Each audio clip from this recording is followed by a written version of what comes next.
Covering a cake in fondant gives you a beautiful, smooth finish, the perfect canvas to start your decorations. In this video, I'll show you how to create that canvas. Get the fondant onto your cake in one piece and make it perfectly smooth.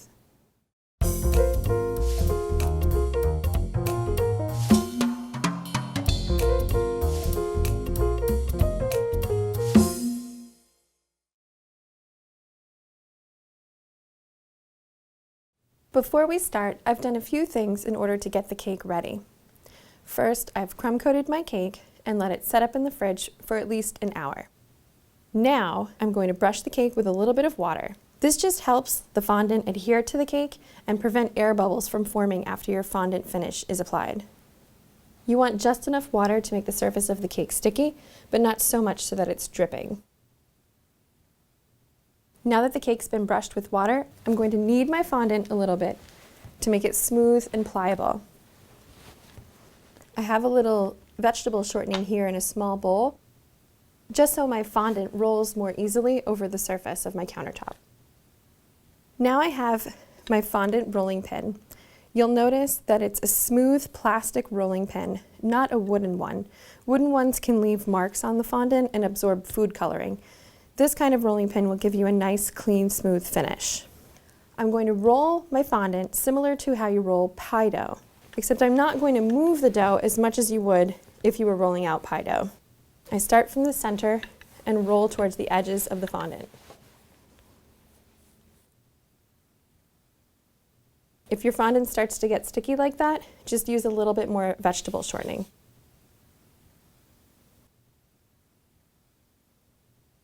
When rolling the fondant, you want to shoot for somewhere between 1/8 and 1/4 of an inch thick and a nice even consistency.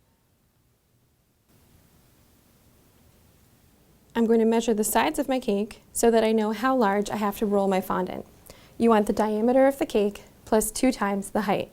So here I have an 8-inch round and it's about 5.5 inches tall. So that means I want my fondant to be about 19 inches in diameter. Looks like we're there.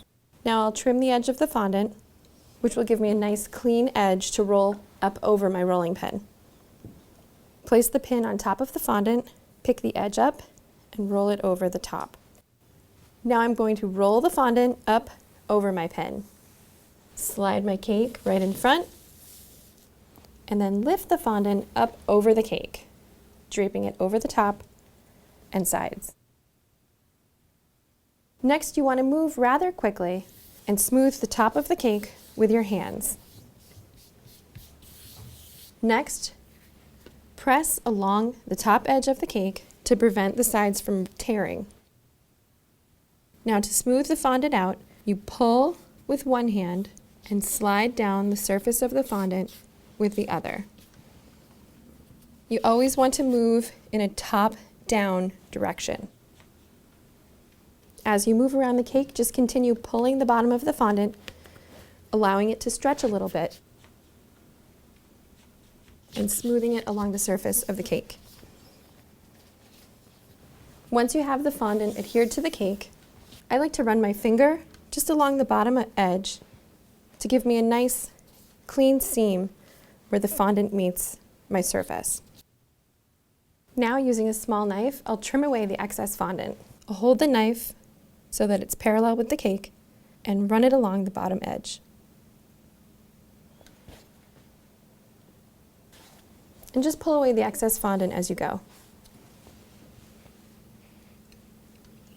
Ball up your excess fondant and return it to a plastic bag or a bucket that's airtight.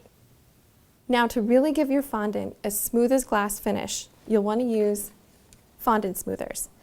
I used one with a rounded tip and one with a straight edge in order to get a nice, sharp corner on my cakes. I used the bigger one on the sides and the rounded one on the top. Rub the fondant smoother across the surface of the cake in a circular motion. Next, slide the other smoother around the outer edges of the cake. Use this smoother to steady the cake while you rub the sides. If your fondant develops a large crack, you'll have to remove it and start over again. But if you have a tiny tear, like this one over here, you can seal it up using a little bit of vegetable shortening. Rub your finger over the surface of the crack until the seam comes together.